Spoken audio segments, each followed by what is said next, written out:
4,84,00,000 जोनी भरमत ये जीव अविनाशी। तो राम जी की इच्छा से 4 प्रकार का ये जो है राम जी की इच्छा से सृष्टि भगवान ने निर्माण किया है। उद्भिज है, अंडज, स्वेदज, जरायुज। तो उसमें कई बारी ये भ्रमंती, कई बारी भ्रमण करके और राम जी की इच्छा से यहाँ मनुष्य शरीर तक पहुँचा है।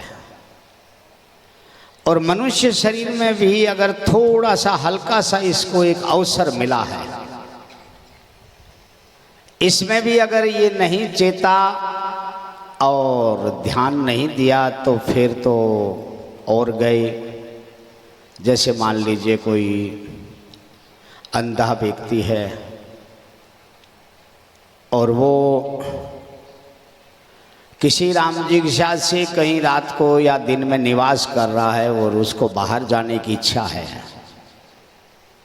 अब उसमें दरवाज़ा तो है, पर वो दरवाजे के टेम में सिर खुजलाने लगे, फिर आगे निकल गए।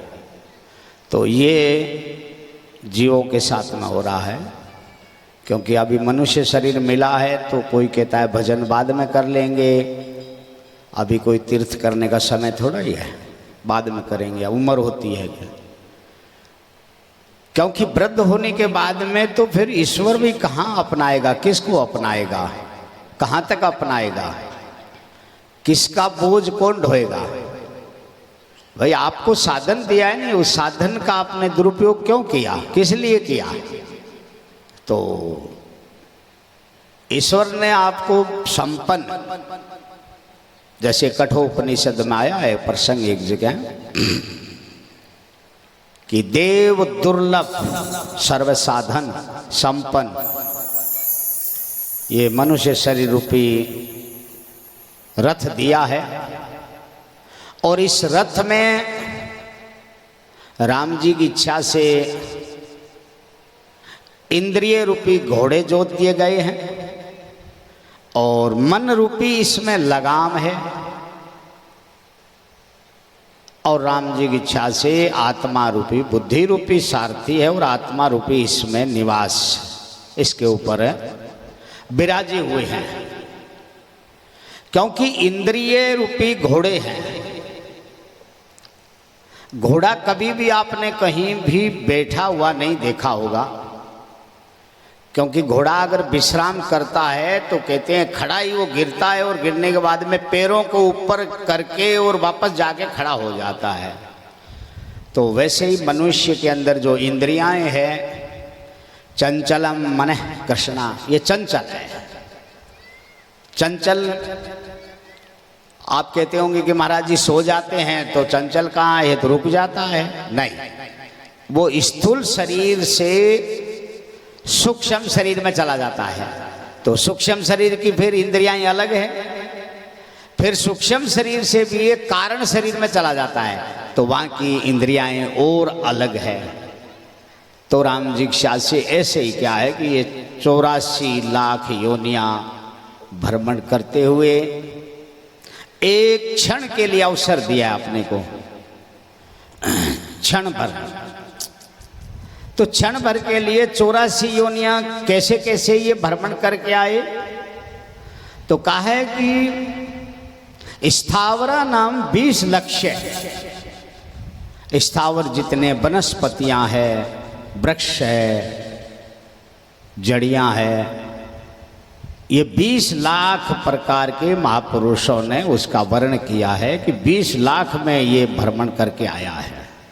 स्थावरा नाम 20 लक्ष्य, 9 लक्ष्य जलजम, 9 लाख प्रकार के ये जल के अंदर रहने वाले जो है, तो 20 और 9 29 रुद्र लक्ष्य पतंगा, 11 लाख प्रकार के पतंगा है।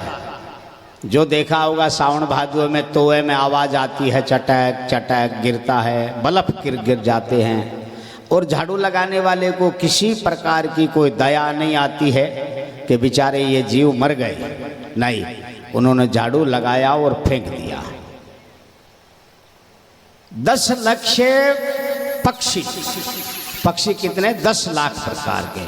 30 लाख पशु नाच, 30 लाख प्रकार के पशु है। चतुर्लक्ष्य बानरा, 4 लाख प्रकार के बानर है, जिसमें अपन ने 2 प्रकार के देखे हैं, एक लाल मुख का और एक काला मुख का। 4 लाख प्रकार की योनि बंदरों की है। ततो मनुष्याणाम, इसके बाद में मनुष्य का नंबर आता है। ये 50वीं योनि है, अपने 84 से अलग है, VIP योनि में है। तो अपना कोई मरने के बाद में अस्तित्व नहीं है। पशु मरता है तो उसका कुछ न कुछ बनता है, वो कोई काम में आता है, ये कोई काम में नहीं आता है। तो इसलिए इसको जिंदे जी जितना भी कार्य किया जाए, क्योंकि ईश्वर को प्राप्त करने के लिए 4 द्वारपाल हैं। सम है, संतोष है, विचार है और सत्संग है। समत्वम वर्तते, सम रहे। सम मतलब इंद्रियों से लेके सूक्ष्म से लेके स्थूल तक व्यक्ति को समभाव रखना चाहिए। जैसे कभी किसी के यहाँ छत भरते हो तो देखा होगा 10-20 आदमी एक साथ में लगते हैं, वो उसके हाथ में देता है, वो उसके हाथ में देता है, तो वो छत का कार्य पूरा कर देता है। तो वैसे ही अपने को क्या है कि राम जिज्ञासा से वाणी को मन में, मन को वाणी में, ऐसे इंद्रियों को सम करा जाते हैं कि इनमें कोई फर्क नहीं है, सब एक ही है। अब राम जिज्ञासा से हम संसार में रह रहे हैं, तो संसार हमारे में रह रहा है? नहीं, अपने संसार में रह रहे हैं। ये साधन है, यहाँ साधन जुटाया गया है, साध्य नहीं है भाई। कोई साधन बैठने के लिए, कोई साधन ओढ़ने के लिए, कोई साधन लेटने के लिए, वो ईश्वर नहीं है। वो तो ईश्वर को प्राप्त करने के लिए साधन है।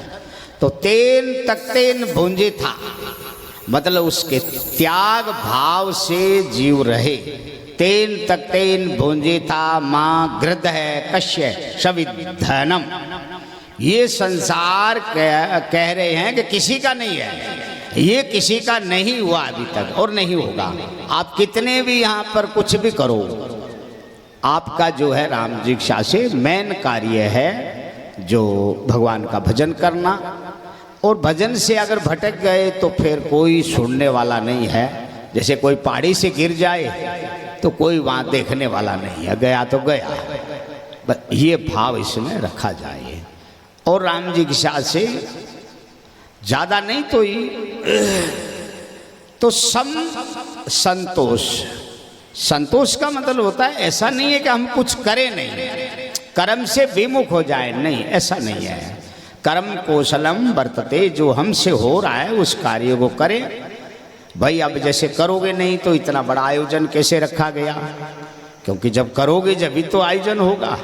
तो अनेक प्रकार के जीव है, जैसे राजा कोई पुल बना देता है तो उस पुल से चिंटी भी पार हो जाती है। तो 5 जने मिलके अगर समत्वम सम हो गए तो राम जिज्ञासा से ये बड़े से बड़ा कार्य हो सकता है। छोटे लोग भी सुन सकते हैं उस कार्य को। अब वो जैसे राम जिज्ञासा से बड़ा अच्छा मतलब आनंद आ रहा है। और आपके आरती का भी टेम हो रहा होगा, बट चलो एक हाँ तो सम संतोष है। और विचार, चलो विचार, तो विचार करना है कि हमको बैठ के और सोचना है, चिंतन करना है उस पर, क्या हम जो यहाँ आए हैं तो क्या कर रहे हैं। तो सत्य कहें प्रिय वचन विचारी, जागत सोवत शरण तिहारी। सत्य कहे, प्रिय कहें, विचार के कहें। विचारने का यह है, क्या हम यही जो है राम जिज्ञासा से सब आए थे करने के लिए? नहीं, अब समय आ गया और फिर कहोगे किम करोमि, कहो गच्छामि, क्या करें, कहाँ जाएं। सत्संग, तो सत्संग का मतलब ऐसे आयोजन हमेशा के लिए रखते रहो, क्योंकि ऐसा आनंद हमेशा बरसता रहे। तो जिसमें बच्चे तो ये तो नगर क्या है कि धार्मिक है, क्योंकि अब इतने साल से मेरा राम देख रहा हूँ तो यहाँ भी नगर भी धार्मिक है। क्योंकि कुछ जगह ऐसी होती है जहाँ जन्म जिनका होता है वो भी धार्मिक ही जन्मते हैं, क्योंकि जहाँ धार्मिक कार्य होते हैं तो भगवान को भी विचार करना पड़ता है कि वहाँ धार्मिक क्षेत्र है तो वहाँ धार्मिक व्यक्ति हो। तो अभी भागवताचार्य जी को आगे कुछ कार्य और भी देखना होगा, तो इसलिए वाणी को विराम दें और आप अपना कार्य आगे की ओर। सियावर रामचंद्र जी की जय।